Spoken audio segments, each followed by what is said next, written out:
At kami po ang papakitong grupo at kami po ngayon ay magsasalala tungkol sa mga pangyayari noong 1972 sa paraang vlogging. Salamat po.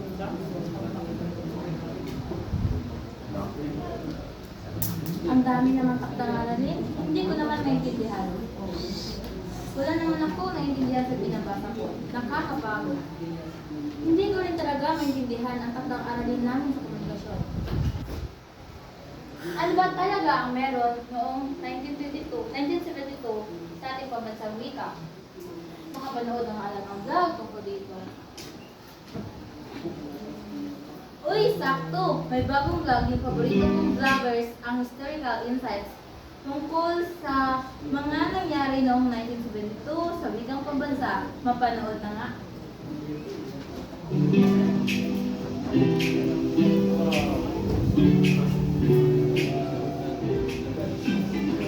Magandang pagbabalik sa aming mga viewers.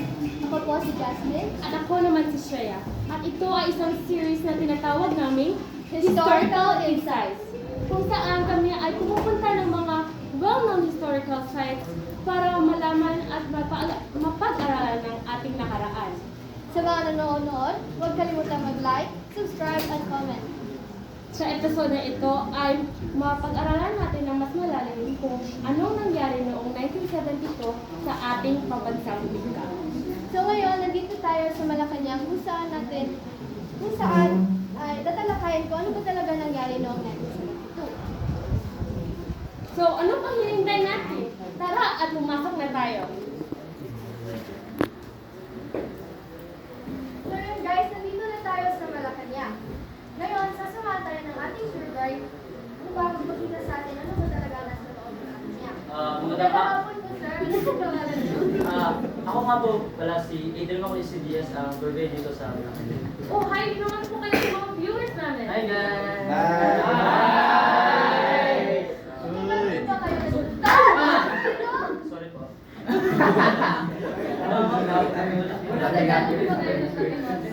Matagal sa ganun, mga 6 na taon. Okay sir. Nandito po kasi kami upang alamin ang mga nangyari noong 1972 sa kasaysayan ng ating pambansang wika. Ito po kasi ang top request ng mga viewers namin.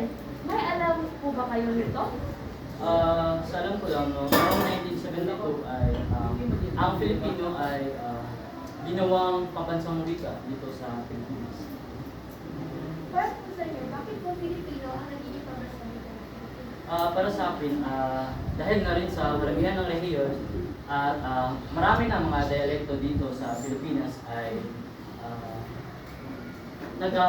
hindi na so it's hard na mag-communicate dito sa atin. Kaya Filipino patayan sa ating komunikasyon para madali. Ganoon po ba? Oo. So ayan guys, may nakuha na tayong bagong impormasyon galing kay Sir Diaz. Mas naganahan ako na alamin pa ang ibang detalye. So, sigurado po, maraming natutunan ang ating viewers ngayon. So guys, nandito na po para tayo sa museo ng Malacanang. Wow, ang ganda naman! So makikita niyo dito ang mga previous na mga presidente sa ating bansa. Wow, so saan naman ang current president natin po, sir?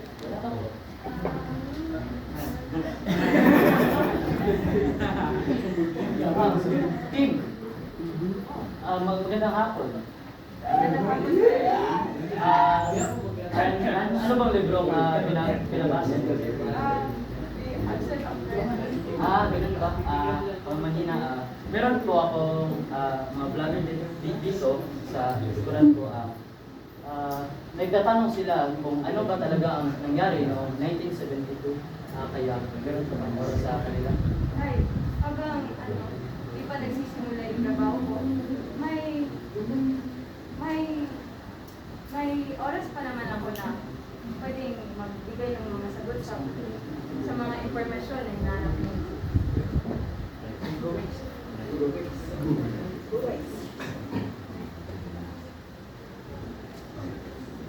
So, magandang hapon po, ma'am.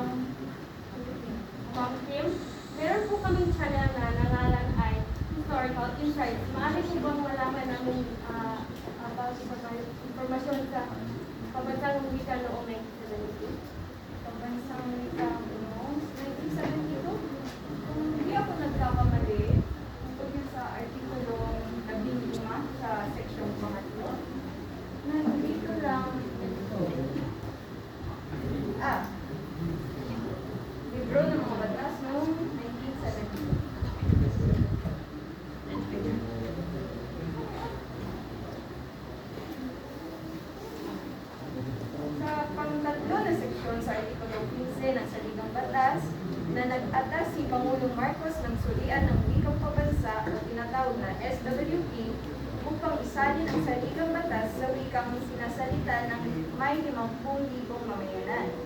Nangangahulugan na mga dialekto sa Pilipinas ay bigyan ng oportunidad na para maintindihan ang ating wika sa paggamit o pag-translate ng mga batas sa Pilipinas sa sarili nilang wika, katulad ng Cebuano, Ilocano, Bisaya at iba pa. At noong Pebrero na 13 noong 1972, nilagdaan ni Pangulong Ferdinand Marcos ang Batas Commonwealth bilang 184, na kilala bilang Bilingual Education Policy. Sa ilalim ng batas na ito, nisalin o ni-translate ulit yung mga batas to Tagalog and English. Tapos pinaunlad ito sa mga paaralan para mas mapaunlad ang wikang Pilipino. Tapos dahil dito, noong Agosto 1972, Decree number 13 na itatag ulit ng Sulian ng Wikang Pabansang o tinatawag na SWP. Ang SWP ay naging pangunahing ahensya ng pamahalaan para sa pagpapaunlad at pagpalalaganap ng Pilipino bilang pambansang wika. Ito ang naging unang hakbang sa pagbuo ng mas malakas na ugnayan sa pagitan ng wikang Pilipino at ng mga iba't ibang wika sa Pilipinas. Kasabay ng pagtatag ng SWP, isinagawa ang mga hakbang upang suriin at palaguin ang Pilipino bilang pambansang wika, pero ito ang nagresulta sa paglikha ng mga pagsasaling wika, diksyonaryo, at iba pang material na makapatulong sa pag-unlad at pagpapalaganap ng Pilipino. Dahil dito sa mga batas na idineklara ni Ferdinand Marcos noong 1972, ang mga nasasabing pangyayari noon ay inaahagi ng mga hakbang ng gobyerno na nagresulta na ang Filipino at Ingles ang gawing pambansang wika ng Pilipinas. So, ayun pala. Salamat, Ma'am Kim, sa impormasyon na ito. So guys, sobrang lawak pala sa paghubog ng ating wika. Ay, totoo na, sobrang madaming impormasyon ang naibigay ko.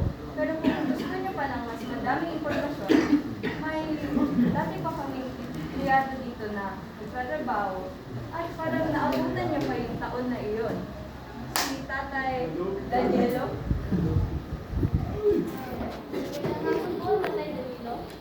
Magandang hapon din, mga iya. Ano po ang makikitulong ko sa inyo? Tatay Danielo, pwede po ba namin kayong maabala at may tanong po sana kami sa iyo? Kung saan din ba yan, mga iya?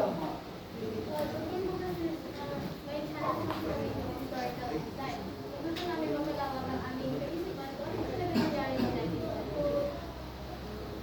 Tungkol sa laging pagkakitulong mo. Oo po, tungkol po sa ating pambansang wika. May nakalap kasi kami impormasyon sa galing sa viewers namin na request po kasi nila ito. Meron daw nangyari debate noon. Oo, nakakala ko na. Pasensya na, mga iya. Maganda na kasi ako. At Okay lang saka, po, okay lang. hindi na masyadong nakaka-alala itong utak. Oo, matagal-tagal na nga ako dito sa palasyo ito. At tila ba parang naging parte na rin ito ng aking buhay. Kung gusto niyong malaman ang tungkol noong 1972, ibig niyo po bang sabihin ay yung nangyaring debate noong 1972? Oo po. Yun.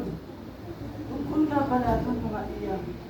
Pasensya na at wala akong maraming impormasyon tungkol sa nangyaring debate.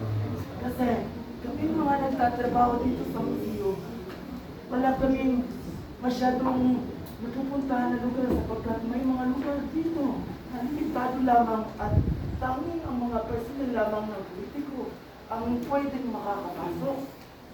Pero iya, may mga impormasyon akong pwedeng maisa, mga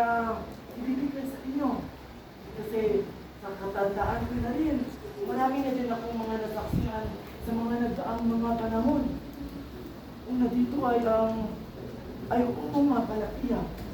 Tungkol sa ating wikang pambansa, simula nito noong taong 1935. Oo, sa taong 1935 ay sinag-usapan na ito ng ating mga kababayang Pilipino.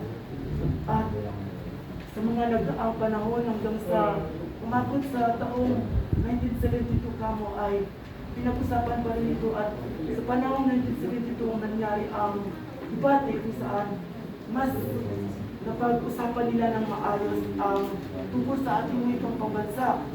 Pagkatapos naman ng nangyaring debate nito, sa panahon 1973 ay legal nang idineklara na ang ating wikang pambansang Pilipino ay papalitan na ng salitang Pilipino. Ito lang ang impormasyon na alam ko. Maria, pasensya na po yun. So, ayun, sinabi ni Tatay Danilo na wala daw detalye. Kung ano ba talaga ang eksaktong nangyari noong debate noong 19. So ayun guys, dito na natatapos ang ating vlog. Marami tayong natutunan ngayong hapon tungkol sa 1972 sa pagsalin ng ating pambansang wika. Salamat po kay Kuya Tour Guide, kay Secretary Phil, at kay Tatay Danilo sa mga informasyon na binigay nila sa atin noong 19. So salamat po sa inyong panonood. Sana mayroon din kayong natutunan sa vlog na ito. Hanggang sa muli, paalam!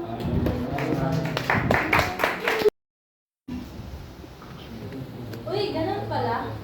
Ang galing naman. Ang dami ko natutunan sa video tungkol sa vlog nila Ate Shea at Ate Jasmine. Ang galing. Dahil sa video yun, ang dami ko na natutunan tungkol sa nangyari noong 1972 sa ating pambansang wika. Amazing.